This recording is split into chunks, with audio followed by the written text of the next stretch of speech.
Friends, and welcome to Pediatric Flow. I'm Jolene, a doctor prepared, dual board certified pediatric nurse practitioner, and I'm so glad you're here. Today, I want to talk about something that seems very simple, but is incredibly important. Why pediatric care is different. You may have heard the phrase, kids are not just small adults, and it's said often in healthcare, but it's not always fully understood. So today we're going to walk through what that really means, why it matters, and how it shapes the care that children receive every single day. Understanding this concept will help families feel more confident. It helps caregivers ask better questions and allows healthcare teams to partner more effectively with parents.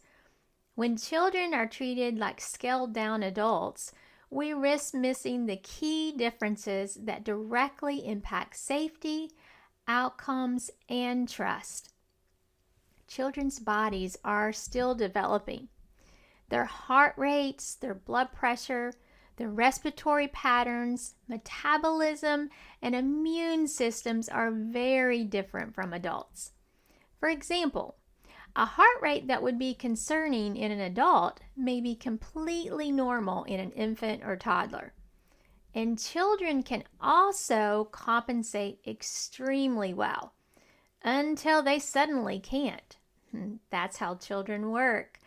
This is why pediatric teams monitor trends closely, not just the individual numbers. Medication dosing in pediatrics is weight-based, meaning it's based on their weight, and frequently adjusted as children grow. The precision matters here, and small differences can have big effects on these little ones. Pediatric care is not just about physiology. It's also about development. A child's age, emotional maturity, and the ability to understand what's happening all influence how care is delivered. For example, young children may fear separation, while school-aged children often fear pain or punishment, and adolescents may struggle with loss of control or privacy. This is why pediatric care includes age-appropriate explanations, comfort measures, and emotional safety alongside medical treatment. Parents and caregivers are an essential part of that team. You know your child best, and your insight always matters. In pediatric care, children often cannot fully advocate for themselves.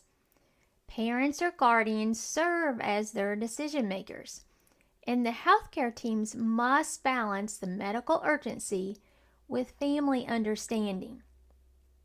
You may see multiple providers discussing a plan, and this collaboration is intentional. It is a safety feature and not uncertainty.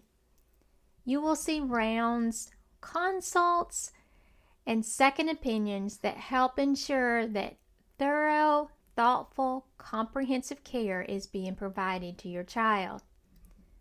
Pediatric environments are designed especially for children. Equipment is appropriately sized, staff are specially trained, and protocols are built around growth and development.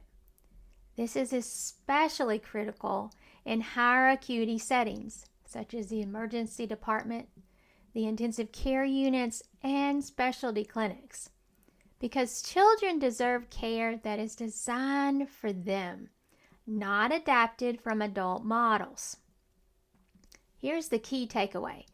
Kids are not just small adults, medically, emotionally, or developmentally. And when pediatric care is done well, it reflects expertise, compassion, communication, and true partnership with families. Understanding this helps parents feel empowered and helps teams deliver the safest care possible. Thank you for spending this time with me today. And if this episode helped you better understand pediatric care, I hope you'll share it with someone else who might need it. And remember, the world needs your compassion, your courage, and your light. And as always, until next time, keep shining.